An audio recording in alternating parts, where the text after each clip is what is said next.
आइए देखें क्या है आज की खबरों में।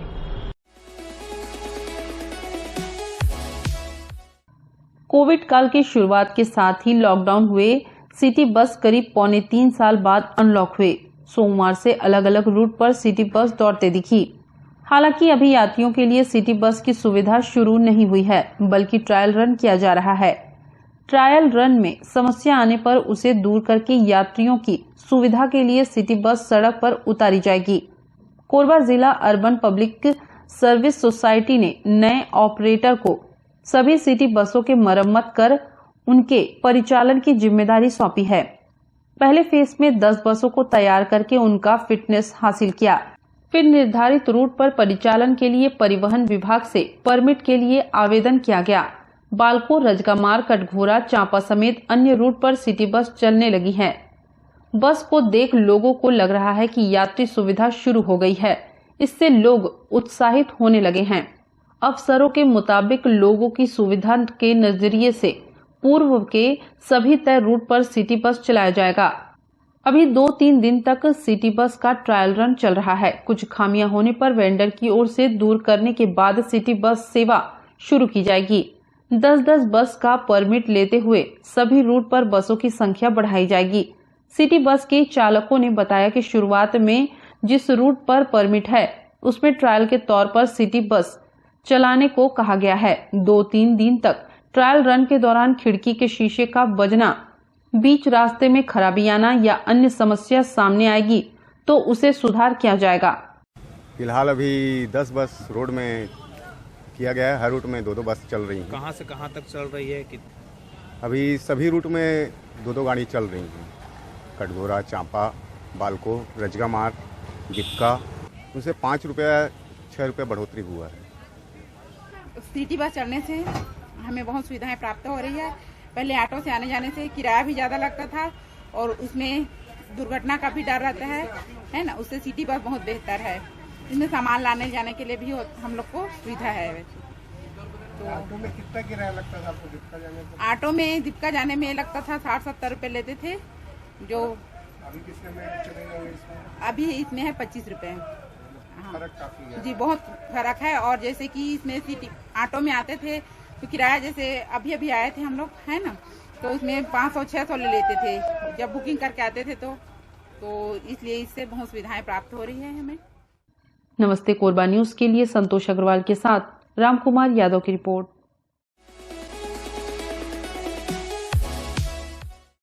SECL मानीपुर खदान से प्रभावित 7 गांव के ग्रामीण ठेका कंपनी में नियोजन की मांग कर रहे हैं। रोजगार की मांग को लेकर पखवाड़े भर से अधिक समय से GM ऑफिस के सामने धरना प्रदर्शन कर रहे हैं। मंगलवार को आक्रोशित भू विस्थापितों ने GM ऑफिस के बाहर ताला बंद कर दिया था, जिसके बाद प्रबंधन हरकत में आया और 5 विस्थापितों को रोजगार देने को तैयार हुआ। भू विस्थापित संघ मानिकपुर के अध्यक्ष अरुण यादव एवं अमन पटेल के नेतृत्व में खदान प्रभावित लगातार आंदोलन कर रहे हैं, जिसे राजस्व मंत्री जयसिंह अग्रवाल ने भी अपना समर्थन दिया था, जिस पर प्रबंधन द्वारा सभी भू विस्थापितों को नौकरी देने का वादा किया गया, परंतु प्रबंधन अपने वादे से मुकर गया, जिस पर विस्थापित उग्र हो गए थे। भू विस्थापित संघ के अमन पटेल ने बताया कि जब तक प्रबंधन पूरे 510 विस्थापितों को रोजगार उपलब्ध नहीं कराता, तब तक यह आंदोलन जारी रहेगा। हमारी केवल एक ही मांग है कि हमारे जितने भी भू स्थापित 7 गांव के व्यक्ति हैं, उन सभी गांव के व्यक्तियों को सभी ठेका कंपनियों में रोजगार उपलब्ध हो। इस उद्देश्य से लेकर के भू स्थापित संगठन लगातार SECL प्रबंधन के खिलाफ में लड़ाई लड़ रही है। क्योंकि हमारे प्रदेश के राजस्व मंत्री माननीय जयसिंह अग्रवाल जी भी हमारे इस संगठन का समर्थन किए थे। उसके बाद भी ये जो अधिकारी हैं, इनके कान में जू तक नहीं गया और हमारा जो मुख्य मांग है रोजगार का, उसके विषय में आनाकानी कर रहे हैं। आज हमारा उद्देश्य था पूरे खदान को बंद करना, लेकिन कल इनके GM साहब आए और आज से हमारे लोगों को भर्ती लेना प्रारंभ किए हैं। आज 5 व्यक्ति का भर्ती हुआ है, लेकिन भू स्थापित संगठन चाहती है कि जो हमने 510 लोगों का सूची दिया है, जब तक पूरे 510 लोग का भर्ती नहीं होगा, तब तक यह हमारा जो आंदोलन है वह चलता रहेगा। चरणबद्ध तरीके से हम लोग एक एक करके अपना आंदोलन को जारी रखेंगे जब तक हमारे 510 आदमी का रोजगार न मिल जाए तब तक।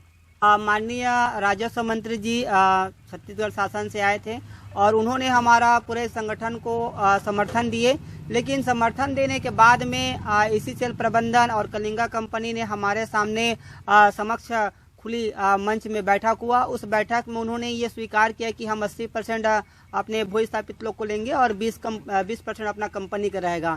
लेकिन अभी जानकारी हमको प्राप्त हुई थी कि ये हम लोग का बिना भर्ती लिए, भू स्थापितों का बिना भर्ती लिए अपने गाड़ियों को माइंस के अंदर उतार दिया था, जिसमें पूरे आउटसोर्सिंग बाहर के व्यक्ति थे।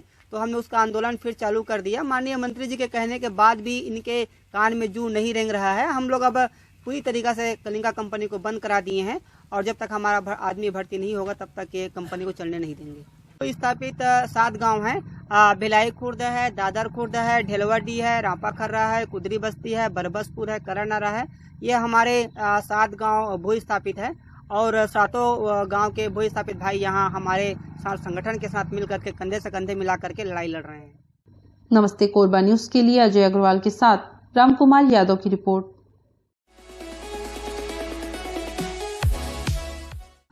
मिनी माता गर्ल्स कॉलेज में 3 दिवसीय युवा महोत्सव का आयोजन शुरू हुआ। कार्यक्रम के पहले दिन गर्ल्स कॉलेज में पढ़ने वाली छात्राओं ने फैशन शो में हिस्सा लिया, जिसमें कॉलेज की छात्राओं द्वारा कॉलेज कैंपस में रैंप वॉक के माध्यम से अपने अंदर छिपी प्रतिभा का प्रदर्शन किया गया।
प्रिंसिपल ने बताया कि कॉलेज में 3 दिवसीय युवा महोत्सव का आयोजन किया जा रहा है, जिसमें छात्राओं के लिए रंगोली, पेंटिंग सहित अन्य प्रतियोगिताएं आयोजित की जाएंगी, जिससे कॉलेज में पढ़ने वाली छात्राएं पढ़ाई के साथ साथ इन गतिविधियों में भी हिस्सा लेकर अपना हुनर दिखा सकती हैं। प्रिंसिपल ने बताया कि कॉलेज में वार्षिक खेलकूद प्रतियोगिताओं का भी आयोजन होगा। ये युवा अभिव्यक्ति और पुरस्कार वितरण समारोह के अंतर्गत ये 3 दिवसीय प्रतियोगिताएं कुछ चल रही हैं। इसमें रंगोली है, केश सज्जा है, सलाद प्रतियोगिता है और मेहंदी और कुछ नृत्य वगैरह भी है। ये सब कार्यक्रम आयोजन किए जा रहे हैं। ये छात्राओं के अध्ययन के साथ साथ में ये और बहुत चहुमुखी विकास के लिए इस प्रकार के आयोजन किए जाते हैं। ये सांस्कृतिक कार्यक्रम का एक हिस्सा है। महाविद्यालय में अतिरिक्त जो शैक्षणिक पाठ्यक्रम जो होते हैं ना, उसके एक भाग होता है जिसमें छात्राएं सब अपनी सहभागिता दिखाती है, अपने जो भी छिपा हुआ जो कौशल है, हुनर है, उसका प्रदर्शन करती हैं। इस वर्ष जो युवा अभिव्यक्ति और विभिन्न वार्षिक प्रोग्राम है, जैसे बच्चों का प्रतिभा निभाने के लिए मेहंदी प्रतियोगिता और बहुत सारी चीज़ें, जैसे रंगोली हो गया, अल्प समय में सुसज्जित होना, फिर ग्रीटिंग कार्ड्स बनाना, नेल आर्ट है, ऐसे बहुत सारे प्रोग्राम जो बच्चे के अंदर छिपी प्रतिभाओं को आगे लाना और उनका पुरस्कार वितरण समारोह हम लोगों ने रखा है 21 तारीख को। हमारे यहाँ स्पोर्ट्स हो रहा है, जो एनुअल स्पोर्ट्स होता है उसको कार्यक्रम आयोजित है। इसका मुख्य उद्देश्य है जो साल भर पढ़ाई के अलावा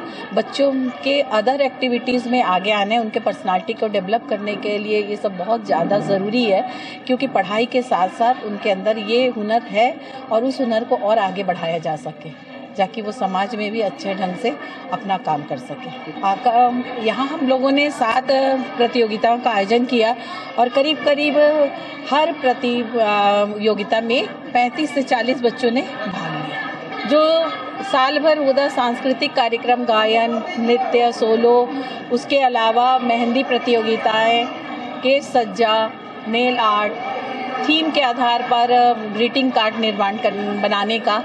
और जैसा कि अभी आपने देखा है कि अल्प समय में, कम समय में कैसे हम तैयार हो सकते हैं और अपने अंदर कैसे कॉन्फिडेंस ला सकते हैं एक स्टेज में चढ़ने का।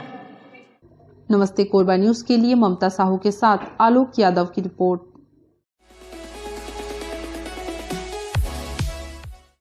विश्व हिंदू परिषद के कार्यकर्ताओं द्वारा सुभाष चौक पर जिहादी आतंकवाद का पुतला दहन किया गया। इस अवसर पर विश्व हिंदू परिषद के अध्यक्ष ने बताया कि विगत 2 वर्षों में विश्व हिंदू परिषद के 9 कार्यकर्ताओं की हत्या हुई है।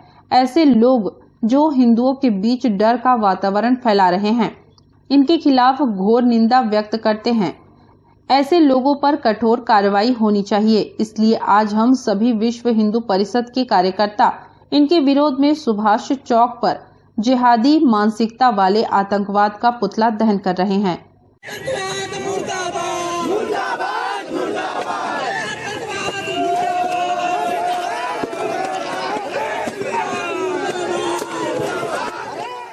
ये हमने जिहादी मानसिकता का पुतला दहन किया है। जिस प्रकार से आप देख रहे होंगे, विगत 2 वर्षों में विश्व हिंदू परिषद के 9 कार्यकर्ताओं की हत्या हो चुकी है, करीब 32 कार्यकर्ता घायल हो चुके हैं। जिस तरह से ये जिहादी मानसिकता के लोग, सर तन से जुदा करने वाले गैंग, जिस तरह से हिंदू लोगों के बीच आतंक फैलाने के लिए जिहादी मानसिकता से कार्य कर रहे हैं, उसका हम लोग बहुत ज़्यादा घोर निंदा करते हैं। उसी के लिए हमने आज ये पुतला दहन का कार्यक्रम किया है। आपने भी सुना होगा, शंभू कैरी जो करीमगंज जिले में, असम में, उसकी एक 16 वर्षीय युवक ने हत्या कर दी। वो मुस्लिम युवक था। तो किस तरह से इनको जिहादी मानसिकता को पनपाया जा रहा है कि एक 16 वर्षीय लड़का जिसके अंदर इतनी घृणा है कि वो हिंदू समाज के ऊपर आक्रमण कर रहा है, क्या हम उसको अवैस्क मानेंगे? तो हमारी मांग है कि उसे वयस्क मानकर उसके उसी हिसाब से सजा दी जाए। और जिस प्रकार से दिल्ली में घटना हुई कि 2 लोगों ने मिलकर एक हिंदू लड़के की 32 टुकड़े किए और भी हिंदू नेताओं के उसमें संपर्क में होने की बात की कि इनके साथ भी हम बदला लेंगे। तो ये जो मानसिकता है, इस मानसिकता का हम कठोर निंदा करते हैं और इस मानसिकता का कहीं ना कहीं अंत होना चाहिए। उसके लिए हम सरकार से प्रार्थना करते हैं कि जो ये मदरसों में जो शिक्षा दी जा रही है उसकी जांच होनी चाहिए कि किस प्रकार की शिक्षा दी जा रही है। जो एक 16 वर्षीय छात्र इतना ज़्यादा घृणित कार्य कर सकता है, इतना एक जो वयस्क आदमी भी करने के पहले सोचेगा, वो एक 16 वर्षीय छात्र कर रहा है। तो मदरसों में ऐसी क्या शिक्षा दी जा रही है? और इस विषय के ऊपर उनको विचार करना चाहिए और आगे इसके ऊपर कार्य करना चाहिए। हम बिल्कुल मांग कर रहे हैं कि मदरसों को बंद किया जाए। पहली चीज़ तो हम समान नागरिक संहिता की बात कर रहे हैं, जिसके अंतर्गत कोई ऐसा धर्म विशेष को जो मिला हुआ है प्रावधान, वो नहीं होना चाहिए। भाई समान, एक देश है, एक सभी लोगों को समान नागरिकता होना चाहिए, समान अधिकार होना चाहिए। आज जब हमारा गुरुकुल की प्रथा नहीं है तो आप क्यों किसी धर्म विशेष को इतनी आज़ादी दे रहे हैं? तो ये मांग हमारी चल रही है और हमें पूरा विश्वास है कि हमारी मांग पूरी होगी। आज जिस तरीके से पूरे देश भर में इस्लामिक कट्टरपंथ और जिहादियों के द्वारा हिंदुओं पर आक्रमण कर उनको टारगेट किलिंग किया जा रहा है, और ये केवल एक जिलों में नहीं, संपूर्ण देश में हर राज्य में ये जो माहौल चल रहा है, इसके लिए सरकार से और प्रशासन से हम लोगों ने ये आग्रह करने का एक कार्यक्रम रखा था कि इस तरीके का जो इन लोग कार्य कर रहे हैं ये बंद होना चाहिए। एक देश एक कानून लागू होना चाहिए ताकि इनको हिम्मत ना हो कि ये किसी तिलकधारी या हिंदू को चोट पहुंचा सके। नमस्ते कोरबा न्यूज के लिए संतोष अग्रवाल के साथ आलोक यादव की रिपोर्ट। बुलेटिन में अब वक्त है एक छोटे से ब्रेक का। मिलते हैं ब्रेक के बाद। हमें जानकारी मिली है कि कुछ लोग नमस्ते कोरबा समाचार में खबर चलाने के नाम से पैसों की उगाही कर रहे हैं। आप सभी से अनुरोध है कि खबर चलाने के नाम से अगर कोई आपसे पैसों की मांग करता है तो आप अपने संबंधित थाना क्षेत्र में उस व्यक्ति की शिकायत करें। इसके साथ ही आप हमसे नीचे दिए गए नंबरों पर संपर्क करें। हम निष्पक्ष पत्रकारिता करते हैं। हम अपने कार्य को व्यवसाय की श्रेणी में नहीं रखते। संपर्क करें 7000314479 9827107490।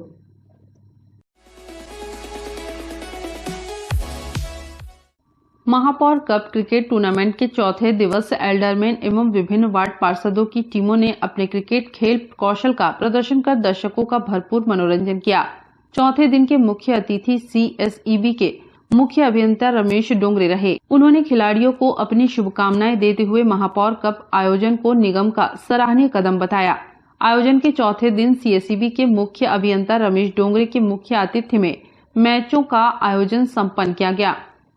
इस मौके पर रमेश डोंगरे ने महापौर कप क्रिकेट टूर्नामेंट के आयोजन को निगम का सराहनीय कदम बताते हुए खिलाड़ियों को अपनी शुभकामनाएं दी, उनका परिचय प्राप्त किया तथा खेल का शुभारंभ कराया।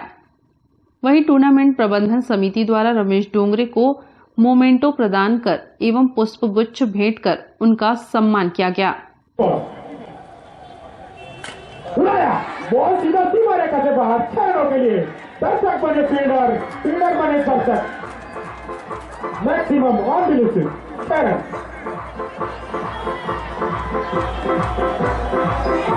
उड़ाया नीचे फील्डर जब तक फील्डर फील्ड करवाते भाग कर एक रन पूरा किया। काफी बेहतरीन रनिंग बिटवीन द विकेट। और ये आप किशन खेलना चाहते थे, बैट का अंदरूनी किनारा 30 की तरह सीधा बॉल और उसकी अच्छी फील्डिंग पीछे आपकी स्वागत कर दिए हैं, लेकिन पीछे फील्डर लगातार 2 अच्छे कैच पकड़े इन्होंने।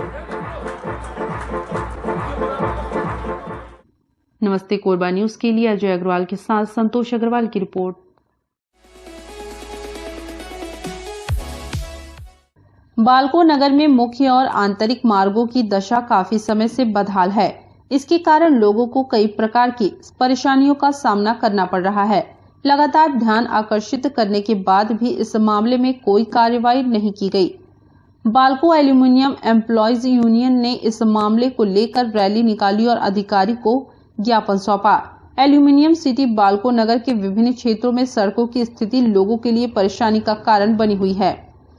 वाहनों के दबाव ने सड़कों को जर्जर हालत में पहुंचा दिया है। सड़कों में गड्ढों की अधिकता के चलते लगातार दुर्घटनाएं हो रही हैं और लोगों को इसकी बड़ी कीमत चुकानी पड़ रही है। एल्यूमिनियम कंपनी और नगर पालिका निगम पर लोगों का गुस्सा लगातार बढ़ता जा रहा है। बालको एम्प्लॉयज यूनियन ने सड़कों की बदहाली को मुद्दा बनाते हुए झंडे बैनर के साथ रैली निकाली और नारेबाजी की।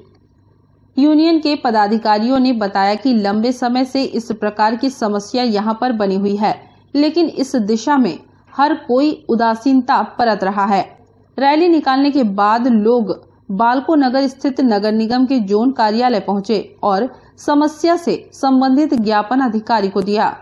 कहा गया है कि अगर आने वाले दिनों में सड़क की दुर्दशा को बेहतर करने के बारे में जरूरी कदम नहीं उठाए जाते हैं तो उग्र प्रदर्शन करने के लिए मजबूर होना पड़ेगा। भद्रापड़ा का रोड निर्माण करना होगा, भद्रापड़ा का रोड निर्माण करना होगा। अभी तो अंगड़ाई है, अभी तो अंगड़ाई है। रोड सही नहीं करोगे तो और लड़ेंगे, रोड सही नहीं करोगे तो और लड़ेंगे। भद्रापड़ा का रोड निर्माण करना होगा, भद्रापड़ा का रोड निर्माण करना होगा। नमस्ते कोरबा न्यूज के लिए संतोष अग्रवाल के साथ अजय अग्रवाल की रिपोर्ट।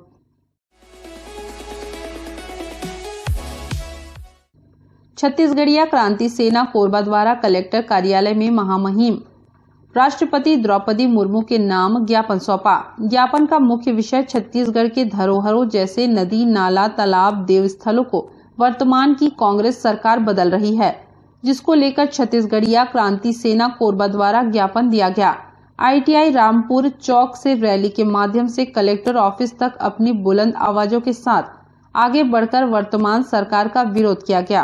नदी नलवा के नाम बदलना बंद करो, बंद करो, बंद करो। छत्तीसगढ़िया पुरखा का अपमान करना बंद करो, बंद करो, बंद करो। भूपेश सरकार होश में आओ, होश में आओ, होश में आओ। भूपेश सरकार होश में आओ, होश में आओ, होश में आओ। छत्तीसगढ़ी क्रांति सेना के द्वारा छत्तीसगढ़ के जल स्रोत एवं अन्य धरोहर के प्राचीन जो मूल संरचना है को बदले जाने के संबंध में महामहिम राष्ट्रपति के नाम पे ज्ञापन सौंपा गया है।